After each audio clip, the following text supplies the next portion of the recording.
Tayo na po mga nilot, magbigay muna po tayo sa buhay ng Panginoon. So, sino pong handa na magbigay? Amen. So, ang title po ng ating exhortation is to release and receive. So, mag-release ka para makatanggap ka. Magbigay ka para tumanggap ka sa Panginoon. Tayo po ay makibukas sa mga Gawa 20:35. Ito po ay hindi na bagong verse sa atin. So, nagbibigay halimbawa ako sa inyo sa lahat ng mga bagay na sa ganitong pagpapagalay dapat kayo magsisaklolo sa mahihina at alalahanin ng mga salita ng Panginoong Hesus na siya rin ang may sabi, lalo pang mapalad ang magbibigay kaysa sa tumatanggap. So sa pagpasok po ng New Year, usually nagpo-focus tayo sa ating mga life goals, sa mga dreams mo, sa mga plano mo sa buhay, sa mga kailangan mong ma-achieve sa bagong taon.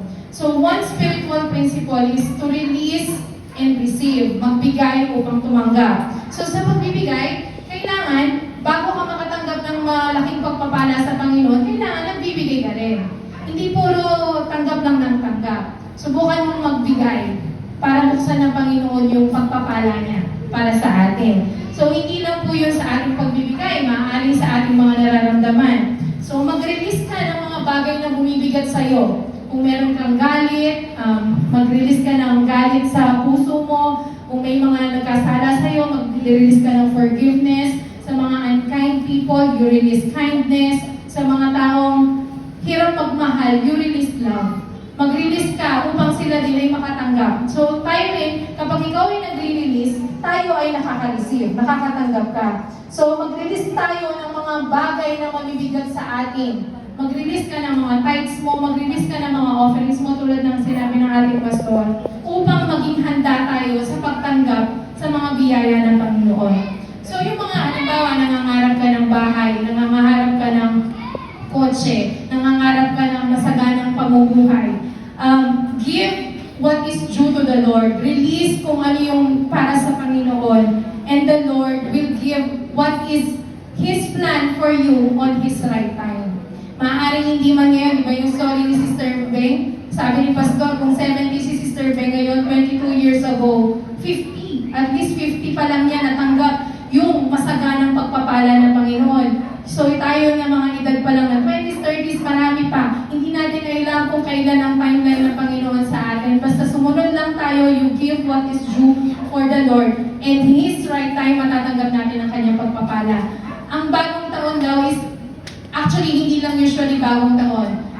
Every day, we have a new chance para mag-reset ng ating mga puso. Mag-reset ka, magbigay ka, magpatawad ka, magmahal ka, at maglingkod ka. When we say release, nagbibigay ka, naglalabas ka, naghahandog ka. So you have to give our tithes, we have to give our offerings sa church kasi nga, ang pagbibigay natin ng tithes and offering is isang daluyan ng, it's a blood vessel ng ating church upang magpatuloy tayo sa pag-share ng words of God. Magbigay at mag-release tayo sa mga taong nangangailangan. Kung ang kapatid mo ay nangangailangan, alam mo naman yun, kusa na tayong tumulong. Pag nag-release tayo ng tulong or ng help, it doesn't really necessarily mean na ang babalik sa atin pera. Kapag tayo ay nakakapagbigay, when we release, we receive joy.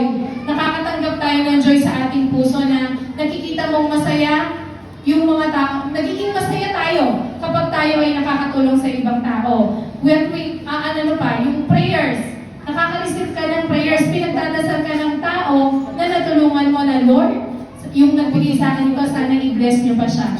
So, hindi lang po in terms of money, nakaka-receive tayo ng joy, nakaka-receive tayo ng prayers. Kaya, kung ano man yung, ano pa yung dapat natin i-release, yung takot mo, ay hindi ako makapagbigay kasi may binabayaran akong malaki, may binabayaran akong ilaw, binabayaran akong tuition fee ng mga anak ko.